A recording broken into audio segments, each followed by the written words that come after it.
Billionaire boss mocked the black janitor's translation, but then she spoke fluent Chinese. The glass conference room gleams under fluorescent lights as billionaire tech mogul Richard Blackstone prepares for the most important deal of his career, a partnership with Chinese investors worth $3 billion. 40 floors below in the same building, Dr. Amara Williams pushes a janitor's cart through marble hallways. Her PhD in international relations and fluency in 7 languages hidden beneath a uniform that makes her invisible to the very people whose conversation she overhears daily. Tonight, when Richard's expensive translator fails and his arrogance threatens to destroy years of negotiations, the woman he's never bothered to notice will reveal that brilliance doesn't announce itself with designer suits, that wisdom speaks every language, and that the people society overlooks often possess exactly what the powerful need most. What happens next will shatter Richard's assumptions about worth, intelligence, and the true cost of his casual cruelty. Amara's shift begins at 5 a.m., her movements through the corporate tower choreographed by 3 years of studying patterns, which offices stay late, which executives leave sensitive documents exposed, which conversations reveal the company's true strategies versus their public relations facade. She holds a doctorate from Columbia and speaks Mandarin with the fluency of someone who spent 5 years teaching in Beijing, but economic necessity and student loan debt have trapped her in work that society deems menial. Her janitorial uniform serves as camouflage in a world where cleaning staff becomes functionally invisible, allowing her to observe the inner workings of power with the analytical eye of someone trained to understand global politics and international business strategy. The irony cuts deep as she empties wastebaskets filled with printed emails worth millions in stock trades, cleans whiteboards covered in strategic plans that could reshape entire industries, and overhears phone calls that reveal the casual corruption underlying America's business elite. Her education debt exceeds $200,000, the result of pursuing knowledge in a system that promises opportunity but delivers only financial slavery for those without inherited wealth. Each night, she returns to a studio apartment barely larger than Richard's private bathroom, her brilliant mind trapped in circumstances that waste her potential while enriching men who mistake privilege for intelligence, inheritance for insight, wealth for wisdom. Richard Blackstone arrives at 7 a.m. in his custom Bentley, his entrance accompanied by the kind of fanfare reserved for people whose bank accounts have convinced them they're royalty. Amara watches from the shadows as he sweeps through the lobby, his expensive shoes clicking against marble floors she mopped hours earlier. He's built his fortune on acquiring smaller tech companies, stripping them for parts, and selling the pieces to the highest bidder. A vulture capitalist who destroys innovation for short-term profit while convincing himself he's a visionary entrepreneur. His success depends on armies of people like Amara, whose labor maintains his empire while remaining completely beneath his notice, their contributions erased by systems designed to concentrate credit upward. The morning unfolds with typical corporate theater, meetings where decisions have already been made in private, presentations designed to justify predetermined conclusions, conference calls where Richard's voice dominates, while actual experts provide research he'll claim as his own insight. Amara moves through these spaces like a ghost, her presence so thoroughly dismissed that executives discuss confidential strategies within earshot of someone they assume lacks the education to understand their implications. She listens to Richard practice his pitch for the Chinese investors, his pronunciation of Mandarin phrases embarrassingly wrong, his cultural references outdated and potentially offensive. The man who prides himself on global business acumen can't properly say hello in the language of his most important partners.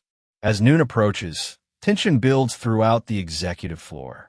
Richard's usual translator, Dr. Patricia Morrison, calls in sick with food poisoning, a development that sends his assistant into panic mode because backup interpreters with the necessary security clearance aren't available on short notice.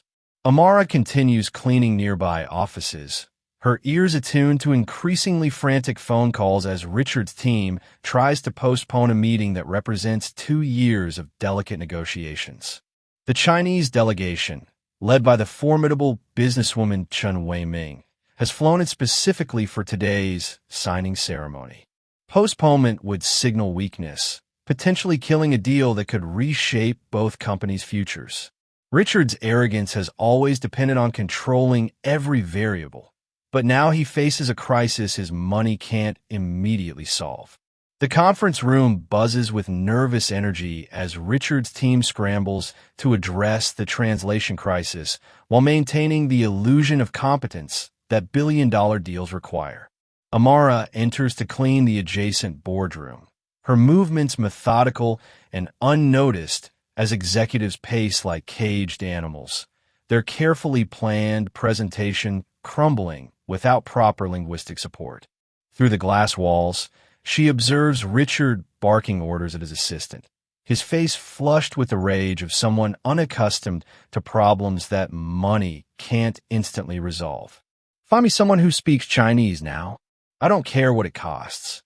There has to be somebody in this building who can help us. His desperation is palpable, but his solution reveals the limitations of wealth-based thinking. He assumes competence can be purchased rather than recognized. Richard's assistant Sarah runs through the building like a woman possessed, stopping random employees to ask about language skills with the frantic energy of someone whose job depends on solving impossible problems. She approaches security guards, administrative staff, food service workers, anyone who might possess the linguistic abilities her boss suddenly needs. But her questions carry the unconscious bias of someone who's never considered that expertise might exist in unexpected places. She asks about evening language classes and travel experience rather than advanced degrees or professional qualifications. When she passes Amara in the hallway, their eyes meet briefly, but Sarah's gaze slides away without recognition, her mind unable to process the possibility that solution might be wearing a janitor's uniform. At 12:45 p.m., with the Chinese delegation 15 minutes away, Richard makes a decision that reveals both his desperation and his prejudice. He instructs his team to use Google Translate for basic communication and rely on his rudimentary business Mandarin supplemented by gesture and goodwill. How hard can it be? He asks, displaying the confident ignorance of someone who's never truly needed skills he doesn't possess. His team exchanges worried glances, but doesn't challenge his assessment. Their paychecks depend on supporting his delusions, even when they threaten to destroy everything they built. The plan is insulting to their Chinese partners and potentially catastrophic for business relationships that take decades to develop. But Richard's ego won't allow him to admit incompetence in any area he considers important. Amara finishes cleaning the boardroom where the meeting will take place, her hands arranging materials that represent millions of dollars in potential agreements, while her mind processes the linguistic and cultural disasters about to unfold. She studied Chen Weiming's business philosophy and negotiation style through articles in Chinese business journals Richard's team has never bothered to read. She understands the subtle protocols that govern high-level Chinese business relationships, the cultural context that give meaning to seemingly simple phrases, the historical references that demonstrate respect versus the casual assumptions that signal disregard.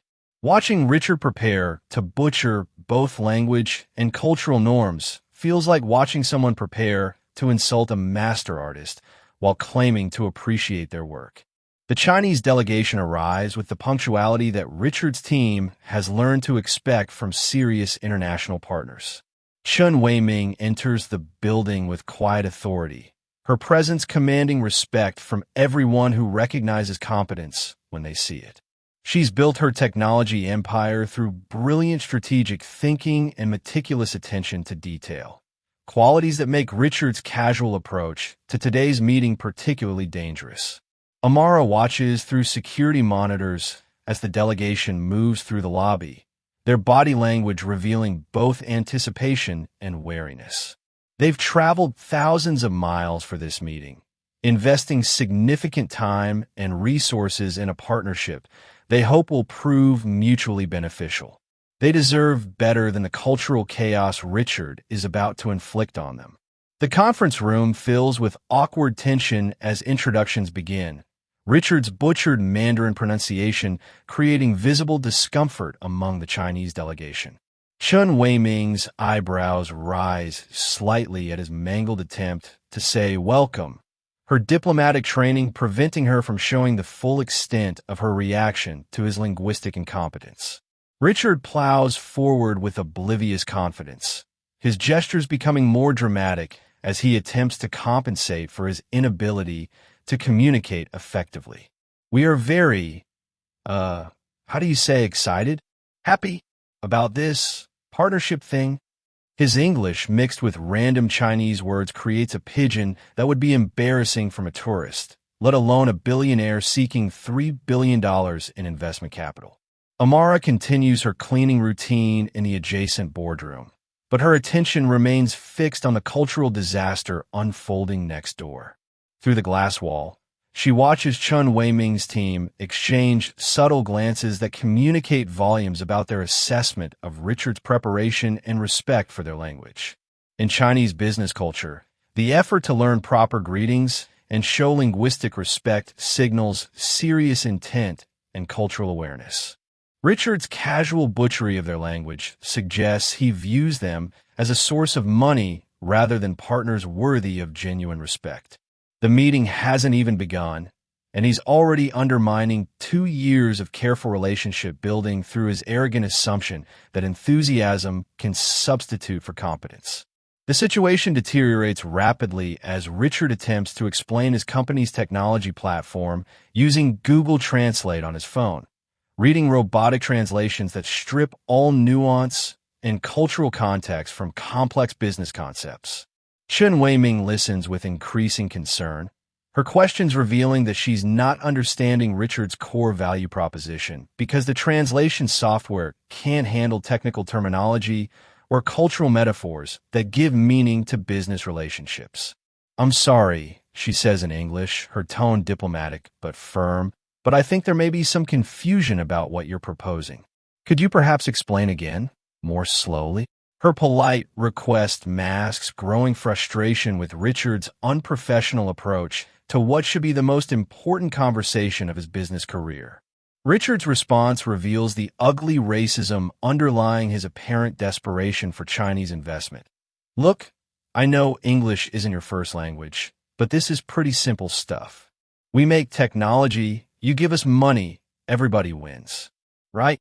His condescending tone and oversimplified explanation create visible offense among the delegation, their diplomatic masks slipping slightly as they process the disrespect embedded in his words. Chen Weiming's assistant whispers something in rapid Mandarin that causes the older woman's jaw to tighten with controlled anger. Amara doesn't need to hear the exact words to understand their meaning. She's witnessing a brilliant businesswoman being treated like a stereotype rather than the accomplished professional she actually is.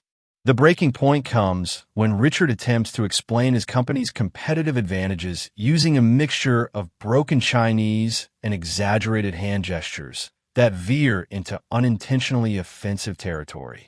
"We very good. Much better than other company. You understand? Big profit. Much money." His cartoon version of business communication, combined with cultural insensitivity, finally exhausts Chen Weiming's patience. She stands slowly, her movement carrying the dignity of someone who has endured enough disrespect for one day. "Mr. Blackstone," she says in perfect English, "I think perhaps we should continue this conversation when you have proper translation services available."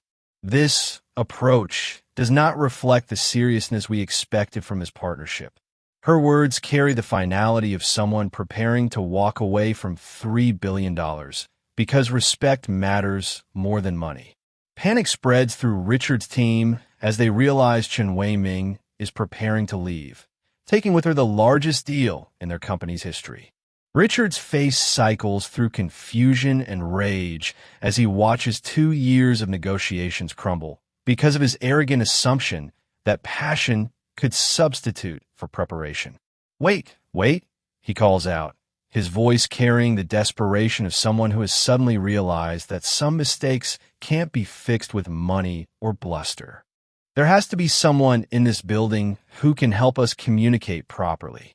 Someone who actually speaks Chinese." His plea echoes through the conference room with the hollow ring of someone who has finally encountered a problem his wealth can't immediately solve. From her position in the adjacent boardroom, Amara makes a decision that will change everything. She sets down her cleaning supplies and walks deliberately toward the conference room, where the most powerful people in the building sit helpless in the face of their own incompetence. Her movement catches Sarah's attention through the glass wall, and Richard's assistant watches with growing amazement as the janitor they've all ignored for 3 years approaches their crisis with quiet confidence. "Excuse me," Amara says softly, her voice carrying an authority that stops all conversation in the room. "I couldn't help but overhear. I speak Mandarin fluently. Perhaps I could assist with your translation needs." The silence that follows is deafening. Richard's team stares at Amara, as if she's just announced she can fly, their minds struggling to process the possibility that someone they've categorized as menial labor might possess exactly the skills they desperately need. Richard himself looks at her with the kind of bewildered anger that comes from having his worldview challenged by inconvenient reality. "You," he says, his voice dripping with the skepticism of someone whose success depends on believing that competence correlates with economic status. "You're a janitor. What could you possibly know about high-level business translation?" His question reveals everything wrong with his understanding of human potential, his assumption that uniform determines capability, his belief that wealth equals wisdom. Chen Wei-ming, however, recognizes something in Amara's bearing that Richard's prejudice has blinded him to seeing. She asks directly, her tone respectful and genuinely curious. Amara responds immediately in fluent Mandarin, her pronunciation perfect and her tone carrying the cultural nuances that Richard's attempts had completely missed. The transformation in Chen Wei-ming's demeanor is immediate and dramatic. Her tense shoulders relax. Her expression brightens with relief, and for the first time since entering the building, she looks genuinely pleased to be there. Richard watches this exchange with growing confusion and mounting anger, his inability to understand the conversation making him feel excluded from his own meeting. "What did she say? What are you talking about?" he demands, his voice rising with the frustration of someone unaccustomed to being linguistically powerless. Amara turns to him with calm professionalism, her translation revealing both her skill and her character. "I introduced myself properly and explained that I studied at Beijing University for 5 years, specializing in international relations." Ms. Chun expressed her pleasure at finally having someone who can facilitate proper communication. The contrast between Richard's earlier butchery and Amara's smooth competence creates a moment of reckoning that everyone in the room can feel, but that Richard isn't emotionally equipped to process. Chen Wei-ming addresses Amara directly in English, her words carrying respect that she's never shown Richard. "Your Mandarin is excellent. What did you study?" The question opens a door that Richard has kept locked through his assumptions about who deserves recognition and whose intelligence matters. Amara's response reveals the tragedy of wasted talent that characterizes American economic inequality. "I have a PhD in international relations from Columbia University and spent 5 years teaching at Beijing University before returning to the States. Student loan debt and the job market led me to this position, but I've maintained my language skills and stayed current with Chinese business culture." Her explanation creates uncomfortable silence as everyone processes the revelation that they've been ignoring someone more qualified than Richard himself to conduct international negotiations. The power dynamics in the room shift dramatically as Chen Wei-ming begins directing her questions to Amara rather than Richard, recognizing competence when she encounters it regardless of job title or clothing. "Dr. Williams," she says, using Amara's proper title with respect that Richard has never shown his own employee. Could you please explain to Mr. Blackstone what we're looking for in this partnership? I want to ensure there are no misunderstandings about our expectations or timeline. The request transforms Amara from invisible janitor to essential facilitator, her expertise suddenly invaluable to the very people who had never bothered to discover it existed. Richard watches this transformation with growing unease, his control over the situation evaporating as real competence displaces his performance of authority. Amara translates with professional precision, but her explanations reveal the depth of Richard's misunderstanding about Chinese business culture and expectations. Ms. Chen explains that her company views this potential partnership as a long-term relationship-building exercise, not simply a financial transaction. They're looking for evidence of mutual respect, cultural understanding, and commitment to share values. The financial terms are important, but they're secondary to the foundation of trust and compatibility.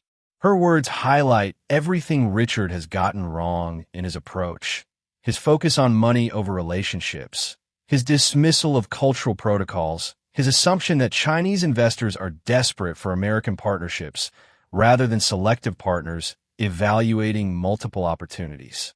As the conversation continues, Chen Weiming's questions become increasingly sophisticated, probing aspects of Richard's business model that his previous presentations had glossed over or misrepresented. Amara translates with growing discomfort, realizing that her linguistic skills are revealing the ethical weaknesses in Richard's empire that skilled translation had previously hidden. Ms. Chun is asking about your labor practices in manufacturing, your environmental impact assessments, and your company's approach to data privacy. These are critical factors in her investment decisions. The questions expose Richard's vulnerability. His success depends on exploitation and corner-cutting that ethical investors like Chen Weiming actively avoid supporting. Richard's responses, filtered through Amara's professional translation, reveal the hollowness of his business philosophy when exposed to international scrutiny. His attempts to deflect questions about worker treatment and environmental responsibility come across as exactly what they are: the evasions of someone whose profits depend on externalizing social costs onto communities too poor to fight back. Chen Weiming's follow-up questions, delivered through Amara's skilled interpretation, corner Richard into admissions that he would never make to American reporters or regulators, but can't avoid when facing someone with her level of expertise and ethical commitment.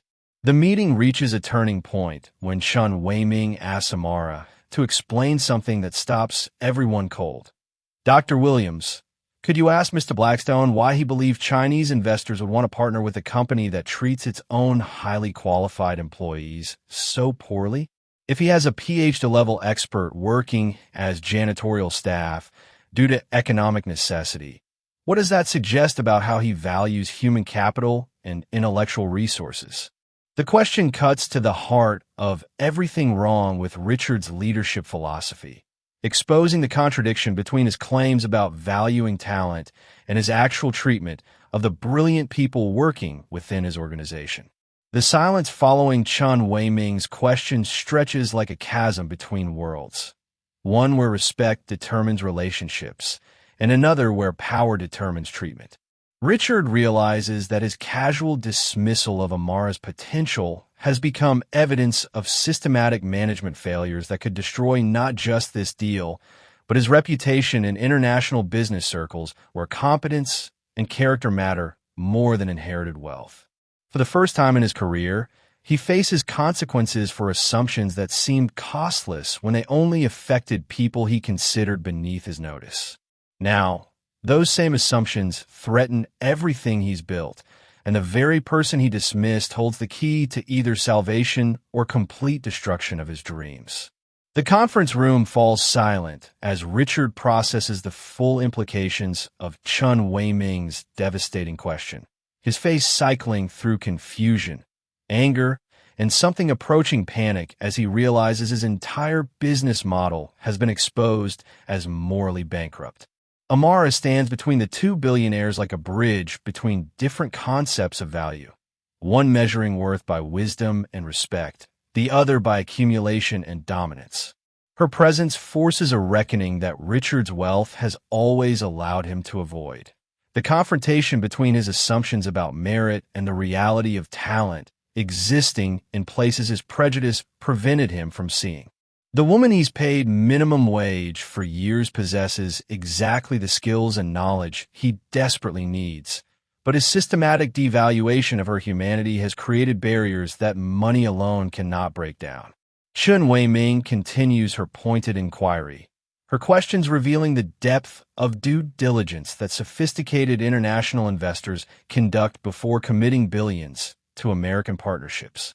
Through Amara's skilled translation, she probes Richard's corporate governance, his approach to employee development, his understanding of sustainable business practices, and his commitment to social responsibility.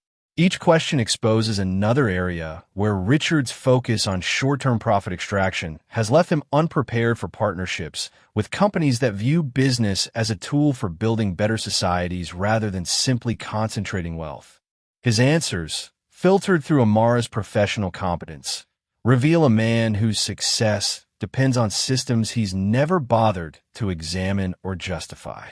The contrast between Richard's stammering responses and Amara's polished translations creates a vivid demonstration of competence versus privilege, preparation versus assumption, wisdom versus wealth.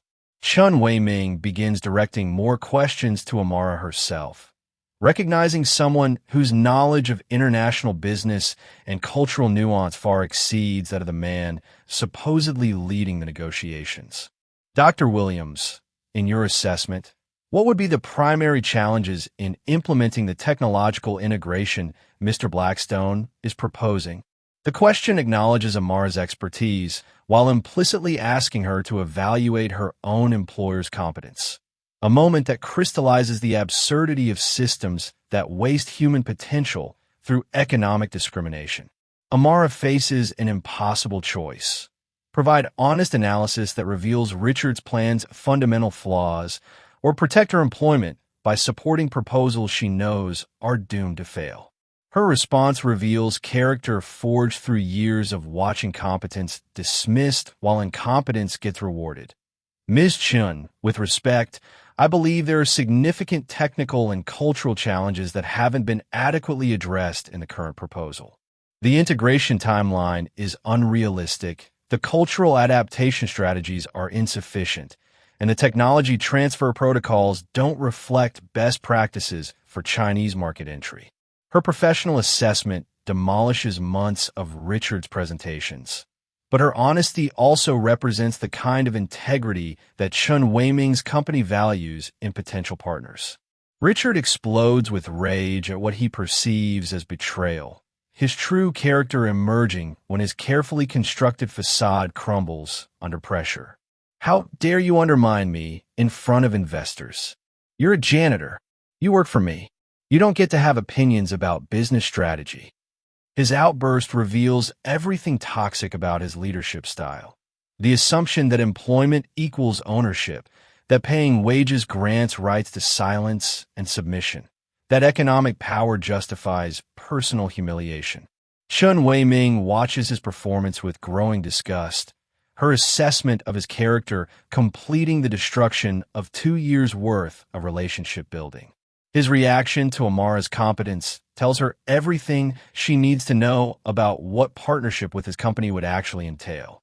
Chen Wei-ming stands slowly, her movement carrying the finality of someone who has seen enough to make a permanent decision. She addresses Amara directly, speaking in English so Richard can understand every word. Dr. Williams, thank you for your professional assistance today. Your expertise and integrity are exactly what we look for in potential partners.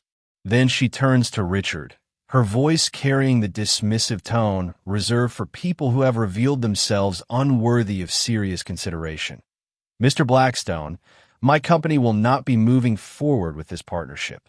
However, if Dr. Williams ever decides to start her own consulting firm, We would be very interested in discussing opportunities with someone who actually understands both competence and character. With that, she gathers her materials and walks toward the door, leaving behind $3 billion and taking with her Richard's dreams of international expansion. The days following Chen Weiming's departure transform Richard's corporate empire from confident expansion mode to desperate damage control as word spreads through international business circles about his spectacular failure of leadership and cultural competence. Videos of his linguistic butchery and treatment of Dr. Williams circulate on social media platforms, creating the kind of viral humiliation that destroys reputations built over decades. Other potential Chinese partners withdraw from preliminary discussions, citing concerns about his company's approach to employee development and cross-cultural communication.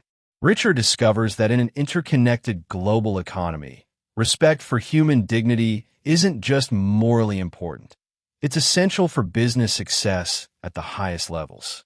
Amara returns to her janitorial duties the next morning, but everything has changed in ways both subtle and profound. Her co-workers treat her with new respect, having learned about her education and heroic performance in the failed negotiations.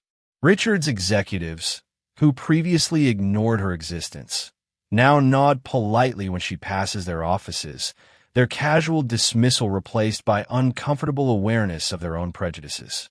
Sarah, Richard's assistant, stops by during Amara's lunch break to apologize for years of oversight. "I'm sorry we never really saw you before. That was wrong. And I know saying sorry doesn't fix it, but I wanted you to know that some of us understand how badly we messed up." Her words represent the beginning of systemic change that Richard's humiliation has forced throughout the organization. Richard himself enters a period of forced self-reflection as his business empire begins to crumble around him, investors withdrawing support and partners questioning his judgment and character. His board of directors calls emergency meetings to discuss his future with the company, their confidence shaken by his public display of incompetence and casual racism. For the first time in his life, Richard faces consequences that money can't immediately fix, problems that require personal growth rather than financial solutions. The isolation he's always imposed on others through his arrogance now surrounds him as former allies distance themselves from his toxic leadership style and damaged reputation. The transformation begins slowly, with Richard making awkward attempts to engage Amara in conversation during her cleaning rounds, his pride warring with his desperate need to understand how he could have been so wrong about someone working in his own building. "Dr. Williams," he says one evening, his voice carrying unfamiliar humility, "I owe you an apology. Actually, I owe you many apologies. I was wrong about you, wrong about a lot of things." His admission costs him everything his ego has been built on, but it also opens possibilities for growth that his previous arrogance had made impossible. Amara listens with the patience of someone who understands that redemption is possible, but must be earned through sustained change rather than momentary recognition. Their conversations, conducted in empty offices after regular business hours, reveal the education Richard never received despite his expensive schools and inherited advantages. Amara teaches him about cultural competence, sustainable business practices, and leadership philosophies that prioritize human development over profit extraction. Her lessons come without judgment, but with clear expectations that learning must translate into systematic changes rather than superficial gestures. "Mr. Blackstone," she explains during one of their talks, "intelligence exists everywhere, but opportunity doesn't. Your job as a leader is to find and develop talent wherever it exists, not to assume it only appears in packages that look familiar to you." 6 months later, Richard announces dramatic changes to his company's structure and values, promoting Amara to Chief International Relations Officer with a salary that reflects her actual qualifications rather than his previous assumptions about her worth. The promotion becomes national news, highlighting both Richard's past failures and his apparent commitment to change. More importantly, He establishes scholarship programs for underemployed PhD holders, creates mentorship opportunities that pair experienced professionals with young people from underserved communities, and restructures his hiring practices to prioritize competence over connections. The changes represent more than public relations recovery. They signal genuine transformation of systems that had wasted human potential for generations while rewarding mediocrity dressed in expensive clothes.